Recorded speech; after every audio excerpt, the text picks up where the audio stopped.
Assalamualaikum warahmatullahi wabarakatuh. Halo kawan-kawan semua, apa kabar kalian ini? Semoga kita semua dalam keadaan yang baik-baik saja. Langsung lompat ke menit kedua kawan-kawan jika pengantar saya kelamaan. Bertemu lagi nih dengan saya Nara di channel Ewako 13. Semoga hari ini kita lebih baik dari hari kemarin. Sebelum lanjut, saya ucapkan terima kasih banyak kepada kawan-kawan semua yang sudah singgah dan menonton video saya hingga akhir. Tak lupa pula saya ucapkan maaf jika tidak menarik. Silakan kawan-kawan kritik dan juga dislike jika memang tidak suka. Baiklah kawan-kawan, waktunya kita lanjut ke ceritanya.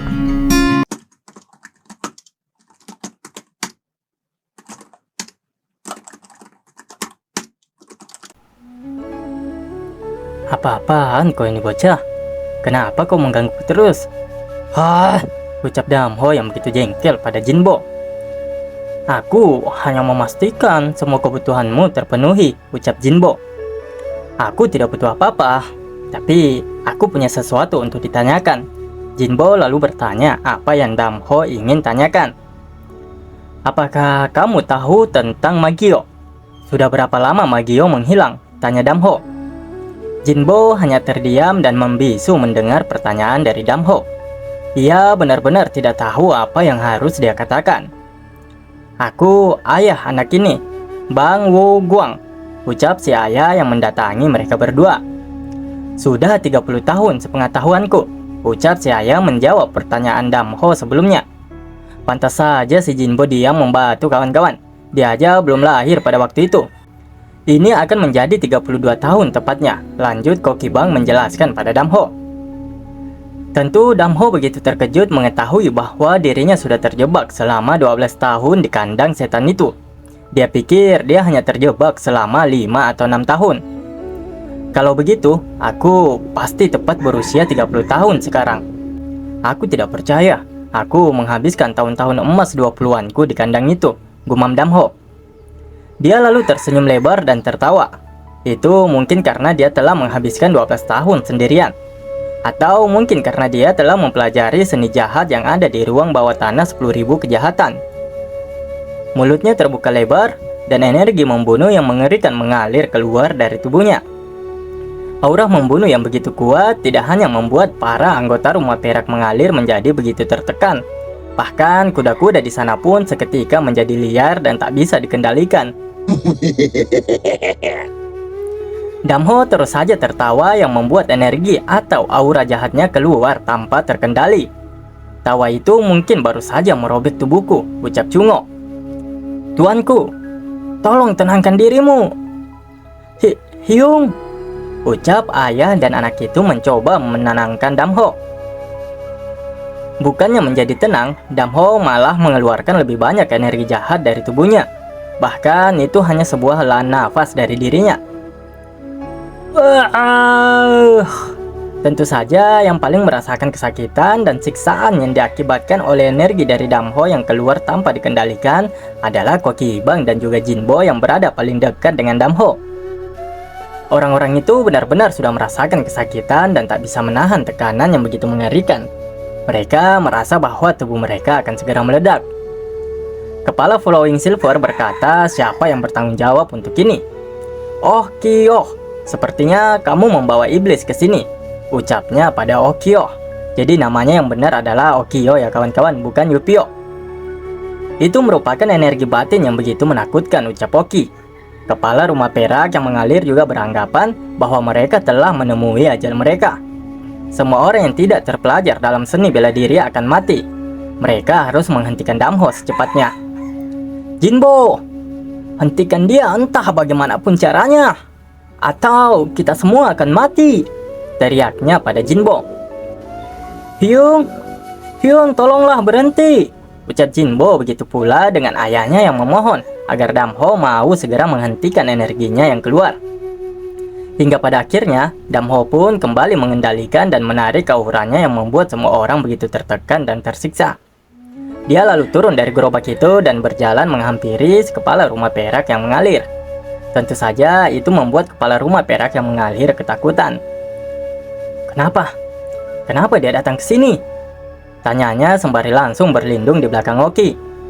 Damho mencoba mencari sesuatu di kantong penyimpanannya. Itu tentu saja membuat si kepala rumah perak yang mengalir menjadi semakin panik.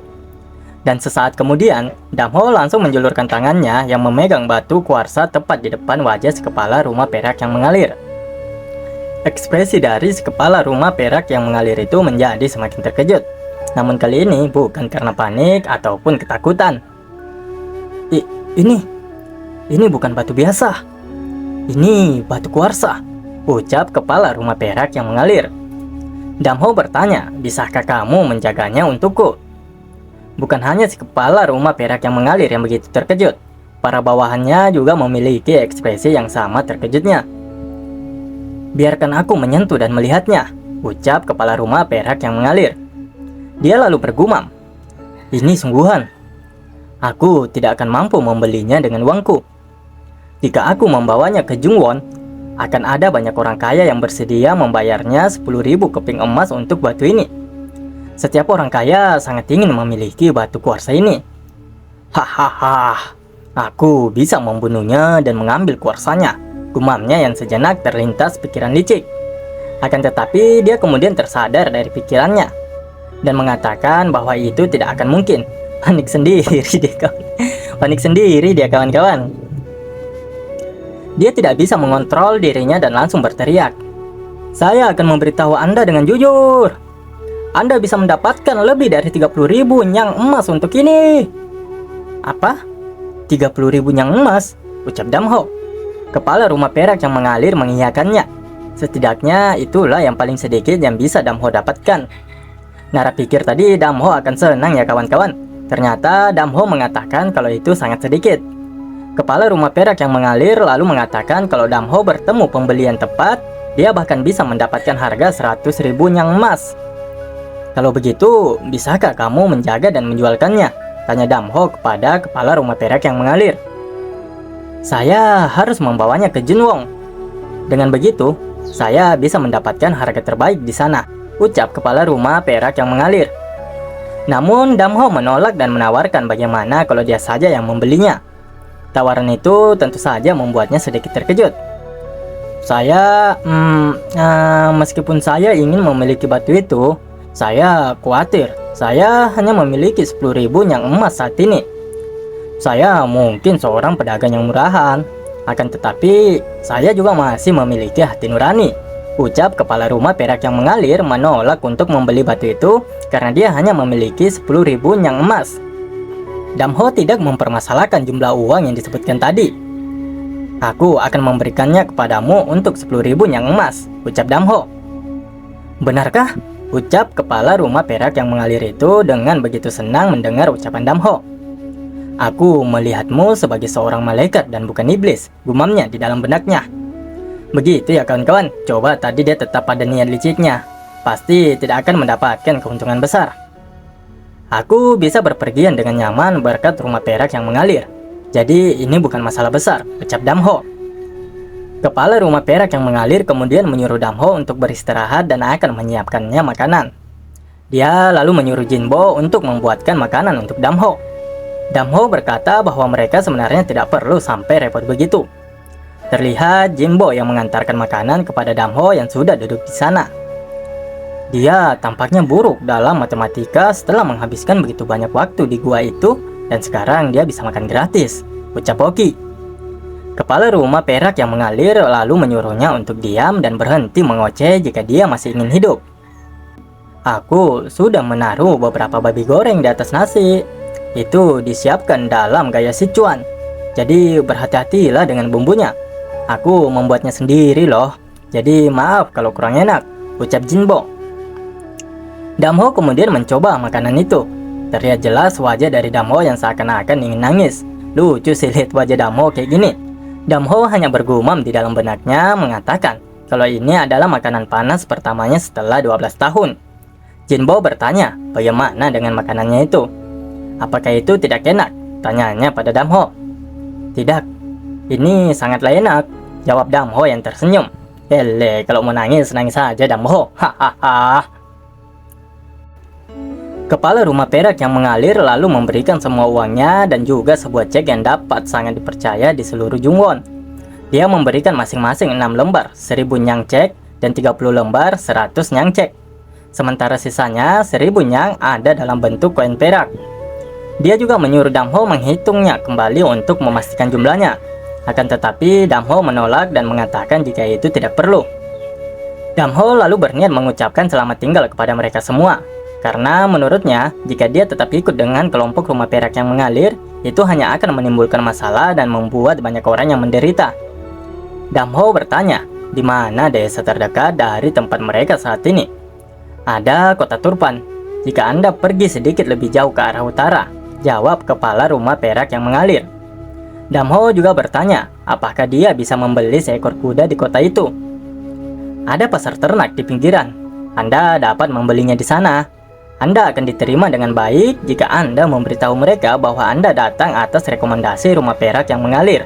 Jawab kepala rumah perak yang mengalir itu. Kepala rumah perak yang mengalir mengatakan semoga Damho beruntung di dalam perjalanannya. Tentu saja Damho berterima kasih atas ucapan tersebut. Jinbo menghampiri Damho dan bertanya, apakah Damho sudah akan pergi? Kita akan berpisah di sini. Lebih baik, lebih cepat. Belajarlah seni kuliner dengan baik dari ayahmu, ucap Damho. Jinbo seakan tidak ingin berpisah begitu cepat dengan Damho. Seperti yang dia katakan, dia tidak termasuk dalam jenis kita. Jika dia berpergian bersama kita, baik dia maupun kita, semuanya akan menderita. Dia adalah orang murim.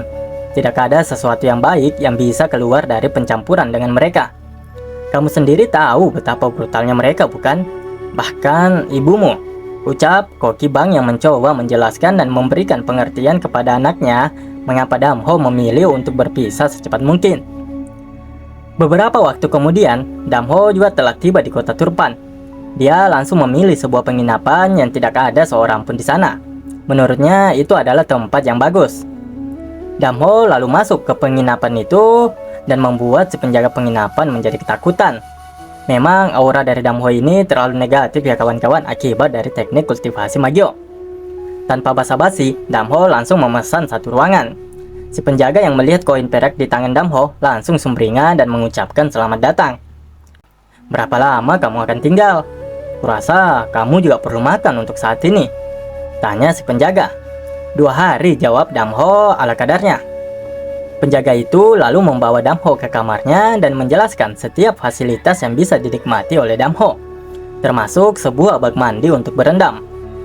Dia juga bertanya kepada Damho agar tidak sungkan memberitahunya jika membutuhkan sesuatu. Damho lalu melemparkan koin perak kepada penjaga itu dan menyuruhnya untuk membawakannya pisau gunting serta baju ganti. Terlihat Damho yang sudah mandi dan sedang mencukur semua bulu-bulunya. Yah, semua bulu rambut dan bulu-bulunya. Jangan tanya bulu apa ya kawan-kawannya. Sesuatu terasa begitu canggung, ucap Damho yang sudah selesai membersihkan seluruh tubuhnya. Terlihat lebih kalem si Damho ini kalau sudah mandi. Damho tidak ingat kapan terakhir kali dia pergi tidur. Tapi sekarang dia bisa tidur jika dia mau, meskipun tubuhnya menolak untuk tidur. Itu semua karena bahkan tanpa tidur, kelelahan yang dia rasakan pada tubuhnya pergi dengan sendirinya. Awalnya dia harus mempertahankan posisi lotus saat melakukan seni bela diri berbasis energi. Tapi sekarang Damho mampu menghasilkan energi secara alami. Alasan dibalik itu mungkin saja karena ajaran Magyo. Teknik kultivasi surgawi telah berubah dari akarnya sepenuhnya. Sulit untuk mengatakan apakah itu evolusi atau devolusi. Tapi itu adalah fakta yang tak terbantahkan bahwa bentuk baru dari seni bela diri psikologis telah berkembang.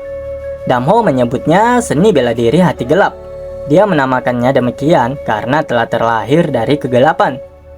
Saat bergerak atau bahkan saat tidur, energi batin Damho akan menumpuk karena terus terserap secara alami. Bahkan pada saat ini, seni bela diri hati gelap bergerak dengan sendirinya dan membangun energi baru. Dalam keadaan ini, suara serak tebal keluar dari mulutnya dan membiarkannya terbuka lebar. Rupanya sudah tertidur si MC ini kawan-kawan. Dalam tidurnya, dia mengingat ucapan dari sang master yang mengatakan bahwa Damho boleh datang kembali ke Gunung Hua ketika dia yakin bahwa dia tidak akan tergerak bahkan oleh hantaman tornado. Damho sebenarnya bisa saja untuk datang sekarang, akan tetapi ini bukan waktu yang tepat menurutnya. Keesokan harinya, Damho yang sudah terlihat lebih rapi pun turun dan hendak pergi. Wah, wah, wah, lihat itu. Anda orang yang sama sekali berbeda, Tuan. Saya bahkan tidak tahu kalau Anda sangat tampan, puji si penjaga penginapan pada Damho. Penjaga itu lalu menyiapkan hidangan makan pagi untuk Damho. Ada begitu banyak jenis makanan yang dihidangkan khusus untuk Damho. Seberapa jauh Jungwon dari sini? Tanya Damho. Apa Anda berencana pergi sendirian? Balas penjaga itu yang terlihat ketakutan. Damho lalu menanyakan apakah ada alasan dia untuk tidak boleh pergi sendiri. Penjaga itu lalu menjelaskan bahwa itu bukanlah sesuatu yang mudah. Mereka bilang ada bandit di mana-mana. Mereka pergi berkeliling dalam kelompok merampok, kelompok kecil, warga sipil, bahkan pelancong. Tetapi jika Anda benar-benar ingin berpergian sendiri, Anda harus mengunjungi pasar terlebih dahulu. Di sana Anda akan menemukan barang-barang untuk perjalanan Anda, ucap si penjaga penginapan. Damho berniat untuk membeli kuda terlebih dahulu. Dia berpikir akankah dia menemukan kuda yang dia sukai. Damho kini telah tiba di sebuah pasar yang cukup ramai. Dapatkan rempah-rempah yang didatangkan dari barat. Ayo beli, ucap salah seorang pedagang di sana yang membuat Nara ingat akan sesuatu. Bedanya rempah-rempah yang Nara ingat dia ambil dari timur. Damho tidak terbiasa dengan suasana pasar yang begitu ramai ini. Itu karena Damho sudah terlalu lama sendirian. Setelah lumayan lama berkeliling pasar, Damho akhirnya menemukan sebuah tempat yang menjual kuda. Saat memasuki tempat itu, Damho langsung tertuju dan fokus pada seekor kuda yang berwarna hitam. Tampilan yang menantang serta kekuatan untuk mengalihkan kuda lain. Meskipun dia kurus, akan tetapi kuda-kuda lainnya tidak berani mendekatinya. Ini kuda yang bagus. Aku menyukainya. Aku melihat kalau kau juga menyukaiku, ucap Damho pada kuda itu. Si pemilik kuda merasa cukup heran melihat kuda itu untuk pertama kalinya bisa akrab dengan orang lain. Kurasa dia menyukai Anda. Aku adalah pemilik kuda ini yang selalu merawatnya. Apakah kau menyukainya? Tanya si pemilik kuda itu. Pemilik kuda itu lalu menawarkan kuda tersebut kepada Damho dengan harga yang sangat murah. Tentu saja Damho cukup senang mendengarnya. Jujur, dia begitu mengganggu. Saya membuatnya berlarian di Pyongwon dengan susah payah. Sulit untuk menjinakkannya. Dan dia tidak membiarkan siapapun menungganginya. Dia benar-benar pengganggu di sini. Karena Anda adalah orang yang bermurah hati, maka saya akan menjualnya kepada Anda dengan harga 500 perak nyang. Pemilik kuda itu sontak saja kaget ketika Damho menyodorkannya sejumlah uang. Dia berpikir bahwa Damho sama sekali tidak menawarnya. Seharusnya dia memberikan harga yang lebih tinggi. Sungguh dibuat heran si pemilik kuda itu, kawan-kawan, ketika dia melihat Damho menaiki kuda hitam tersebut. Dia masih sulit mempercayai karena dia tidak pernah membiarkan siapapun menungganginya sebelumnya. Namamu sekarang adalah Hikui, seperti dalam Roh Hitam. Terlihat pula kuda itu yang sepertinya menyukai nama yang diberikan oleh Damho. Hikui, larilah sebanyak yang kamu inginkan. Kemanapun itu, larilah sesukamu, perintah Damho. Aku melihatmu telah menjalani kehidupan yang tercekik juga.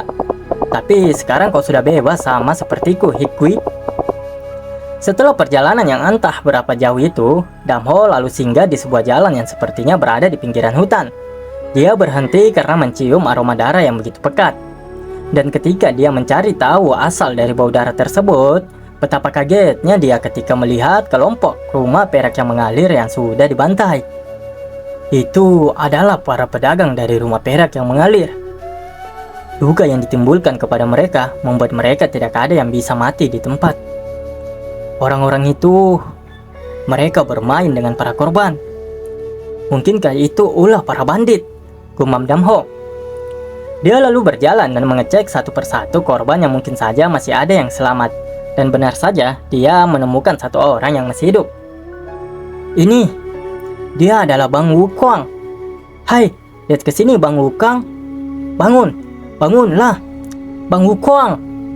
Berusaha si Damho itu untuk menyadarkan Koki Bang yang keadaannya saat ini sudah berlumuran darah. Jinbo telah ditangkap oleh para bandit, ucapnya yang menangis, bukan karena luka yang diterima, melainkan air mata yang keluar karena anak satu-satunya dibawa oleh para bandit. Dia meraih tangan Damho sembari memohon agar Damho mau menyelamatkan anaknya. Dengan sisa-sisa tenaganya, dia sangat memohon agar Damho mau menolongnya. Jika anak itu selamat, saya akan sangat berterima kasih, ucap Koki Bang sebelum menghembuskan nafas terakhirnya. Hikui, aku akan membutuhkan bantuanmu. Kuda itu bersuara seakan mengerti dengan apa yang dikatakan oleh Damho. Sang pengarang lalu membawa kita ke suatu tempat yang sepertinya merupakan tempat dari para bandit yang telah membantai pedagang rumah perak yang mengalir. Si gendut itu tertawa kegirangan karena begitu beruntung mendapatkan batik warsa yang berkualitas tinggi. Dia mengatakan bahkan jika mereka menggabungkan semua barang yang dijarah dari rumah perak yang mengalir, nilainya belum sebanding dengan batu ini. Hahaha, tidakkah ada hari yang sebanding dengan hari ini sejak kita mulai menjarah, ucap bawahannya. Bawahannya juga mengatakan bahwa dia sudah memberitahu orang-orang itu dan pasti mereka akan tiba tidak lama lagi. Si gendut lalu bertanya, apa yang harus mereka lakukan saat ini sampai orang-orang yang dimaksud itu datang. Dia lalu menoleh ke arah para tahanan itu dan memikirkan sebuah ide. Di antara para tahanan itu, ternyata ada juga orang-orang dari rumah perak yang mengalir serta yang pastinya anak dari Koki Bang, Jinbo. Bawa orang-orang bajingan itu ke sini. Kita harus menghilangkan kebosangan. Hahaha, perintah si gendut kepada anak buahnya. Kita harus memilih dengan bijak untuk membuat ketua kita senang. Keluarkan dia dan juga pria itu, perintah orang itu menyuruh bawahannya. Kenapa kalian melakukan ini pada kami? Kalian telah mengambil semua yang kami miliki. Jadi tolong biarkan kami pergi, ucap pria itu. Beberapa orang akan segera tiba. Kalian akan dijual kepada mereka sebagai budak. Jadi ya anggap saja aku memberikan kalian sebuah kesempatan. Dia lalu melemparkan 2 buah pedang. Bertarunglah, aku akan melepaskan pemenangnya, ucap si gendut itu. Tentu saja itu membuatnya begitu kaget. Dia bertanya, apakah si gendut benar-benar bersungguh-sungguh? Tentu saja, jika kalian menang, aku akan membiarkan kalian pergi. Dan jika kamu kalah, aku akan melepaskannya. Jadi, kurasa aku telah memberi kalian alasan yang bagus untuk bertarung, ucap si gendut itu. Aku tidak ingin menghabiskan sisa hidupku sebagai budak. Jika itu untuk kebebasan, maka aku akan melakukannya, ucap pria itu. Apa yang kau pikirkan? Ucap pria yang satunya. Aku punya istri dan anak menungguku di rumah. Apapun yang terjadi, aku harus hidup, jawabnya yang sudah bertekad akan bertarung. Dia tidak ingin mati di tempat ini dalam keadaan apapun. Sembari mengambil pedangnya, dia berkata, Chamyong, aku harus pulang. Jadi ambillah pedangmu. Ju Sang-hyung, aku tidak bisa, balasnya dengan tertatih-tatih. Bandit itu lalu mengancam Chamyong kalau dia tidak ingin mengambil pedangnya, maka dia akan mati di sini. Dasar kau pengecut, ambil pedang itu dan bertarunglah, ucap bandit itu. Para bandit itu tentu saja tertawa puas melihat kedua orang yang diadu tersebut. Bertarunglah sekarang. Bukankah lebih baik jika setidaknya salah satu dari kalian hidup, ucap si gendut itu. Chamyong lalu memberanikan diri untuk mengangkat pedangnya meskipun seluruh tubuhnya gemetaran. Para bandit itu tentu saja menertawakannya yang ingin mengangkat pedangnya hanya ketika dia begitu gemetaran. Bandit-bandit itu pun melakukan sebuah taruhan. Mereka bertaruh dan mengatakan bahwa pria yang lebih tua itu pasti akan menang. Chamyong, maafkan aku. Aku punya keluarga, ucap Jusang yang sudah mengayunkan pedangnya ke arah Chamyong. Aku juga punya istri. Aku juga punya anak-anak di rumah. Jusang, bagaimana kamu bisa melakukan ini padaku? Ucap Chamyong. Makanya aku minta maaf, ucap Jusang sembari terus menyerang Chamyong. Jinbo yang melihat pertarungan keduanya lalu bergumam. Sulit untuk dipercaya. Bagaimana sesuatu yang seperti ini bisa terjadi? Ayah meninggal dan beberapa orang di sekitarku saling bertarung untuk bisa hidup. Ini adalah mimpi buruk. Hanya mimpi buruk. Gumam Jinbo yang menangis melihat keadaan ini. Jinbo pada dasarnya tidak begitu takut dengan kondisi ini. Hanya saja dia masih sulit mempercayai semua kejadian di depan matanya. Pertarungan antara Chamyong dan Jusang juga kini berakhir dengan pedang yang menusuk perut Chamyong. Apa yang aku lakukan? Ucap Jusang dengan terbata-bata.